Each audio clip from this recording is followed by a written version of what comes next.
Yes, welcome to another video. City have finally won a football match after a week.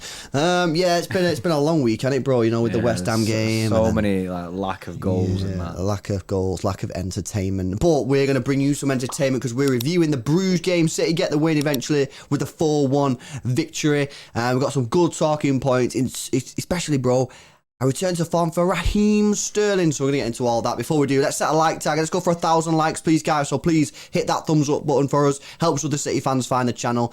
So yeah, smash that button for us. Subscribe to the channel as well if you're new. And go check out our sponsor for today, which is the guys at One Football. They've got a mega app that you can download. The link's in the description. It's also the pinned comment. When you download it, select City as your favourite team. And you'll get all the City news straight to your phone, like pre-match news. You'll get like in-game stats. You get transfer news, transfer rumours. It's absolutely mega. It's completely free, so you don't have to pay for it. All the details are in the description. Shout out to them. Right, we want to talk about Cancelo and Sterling, but before we do, we need to talk about the fact that we actually got the win, bro, because we've lost, well, we didn't win the last two matches. Obviously, a little bit of pressure, especially with United coming up at the weekend.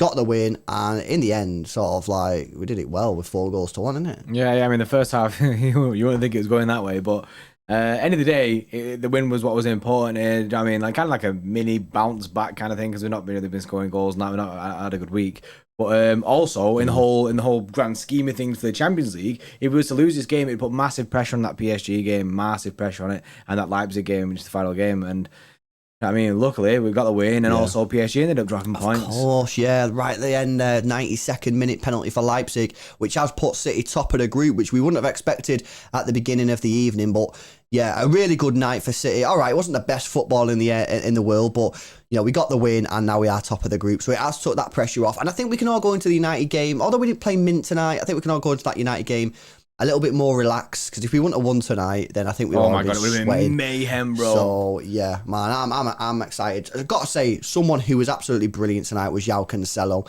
I gave him a little bit of stick. I think we both did, and I think the chat did in the stream, because he wasn't passing the ball enough. However, in the end, he passed it quite a lot, because he got 3 assists, mate. He was absolutely phenomenal tonight. His passing accuracy when he's whipping the ball in off that left from him with his right foot, he's just superb. And he's just, you know, he's doing some dumb stuff sometimes, and sometimes he can pass the ball quicker to certain players. But, you know, it's hard really to criticise this guy, because he's putting in top-class performances. And, yeah, obviously, I saw that BT or UEFA or whatever didn't give him man of the match. But I don't know how you can't give this guy man of the match. The guy got 3 assists. Yeah, it makes no sense, innit? It makes no sense. It's crazy. He's so good. It's crazy because he's right back, but he's playing as our left back, and he is our left back now, and a very good one at that. He's one of the best. He's up there, one of the best left backs in the world at the moment. Do you know what I mean? He's absolutely slamming. It's because of his going forward abilities and that. If he can just show up his defensive abilities a little bit, I think. I mean, we're on for a win, and it's gonna be really hard for anyone to take his spot, because we've seen time and time again how he can unlock a defence, and that by the way that he passes the ball, and that obviously he got the assist today, and the ball into the box for the Mahrez header was perfect. It was perfect. He's so good. He's really, really good, and I'm buzzing for him. Like I say, we give him stick in the first half because he wasn't passing. It's like him and Grealish aren't mates, but obviously, like you say, we obviously passed it enough, and he passed it at the right times. Yeah, a good performance from Cancelo. Probably one of his best in a City shirt ever, to be honest. Let us know in the comment section below. Do you agree? And a return to form for Raheem Sterling. Raheem Sterling is back. He come on right wing, and he was electric. From soon as he come on that pitch, he was electric. He was all over. He was ripping that defender a new one, bro. He was so good. He got himself a goal as well. The only thing that annoys me here is that we've been saying, and a lot of City fans have been saying for quite a while, when Raheem's not in form, stick him on the right-hand side, and he's hardly seen a minute there. He goes there today, and he's superb. I just feel like it sort of backs up what people have been saying, that you need to play Raheem on the right-hand side when he's not playing, you know, great football. He's come on there tonight. He was absolutely mint, bro. I know he's come on and he only done like 10, 15 minutes or whatever, but he was everywhere defensively, working hard. He was taking on his man, putting in crosses for his goal that he got. Yes, it was a tap-in, but rewind the clip, mate. The ball was going out. The defender was just shielding the ball. He's fought for it. He's scrapped for it. He's kept it in, and we've ended up getting a goal. I thought he was magnificent today, and Raheem's back, mate. I'm backing that. I'm backing it 100%. Well, at the end of the day, he made an impact. He made a massive impact when he came on the pitch. He was unreal. Like I said, he fighting for the ball. He was doing loads of defensive work, getting back and that. And it was just like, he was fighting for a spot, like he wants to be in this team. He didn't look like a player that didn't want to be there at all. When you look at Harry Kane, you can see that he didn't want to be there, innit? Like, and you can see it in the way that he plays on the pitch. And Raheem, he just looked on it. He looked proper on it, and it proper showed. He looked confident on the ball every time. He was driving out. He was making some really good runs into the box.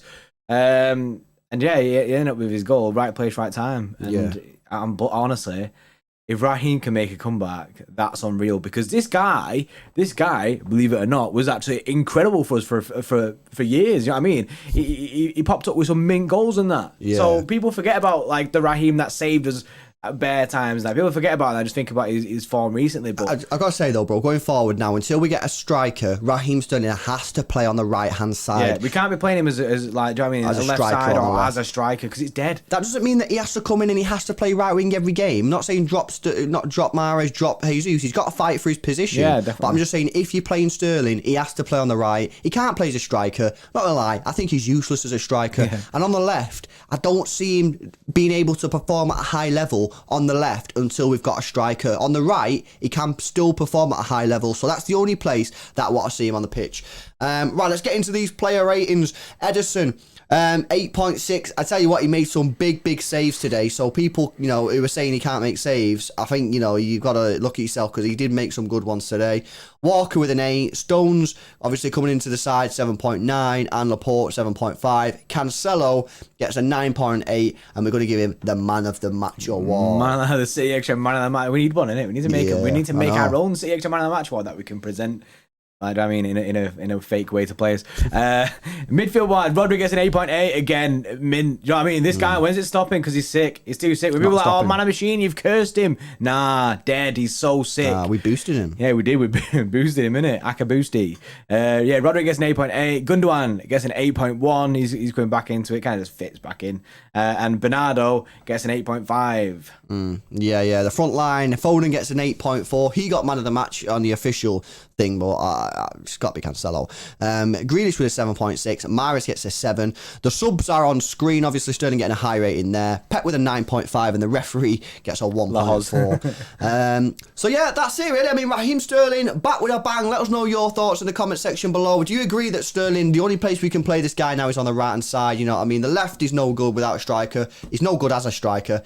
Right, he's played there tonight. He's played really well. Let us know your thoughts in the comment section below. If you have liked the video, guys, please give it a like. We're looking for 1,000 likes. Subscribe to the channel if you're new. Go check out OneFootball. It really does help support the channel if you download it. And we'll see you in the next one. See you in a bit.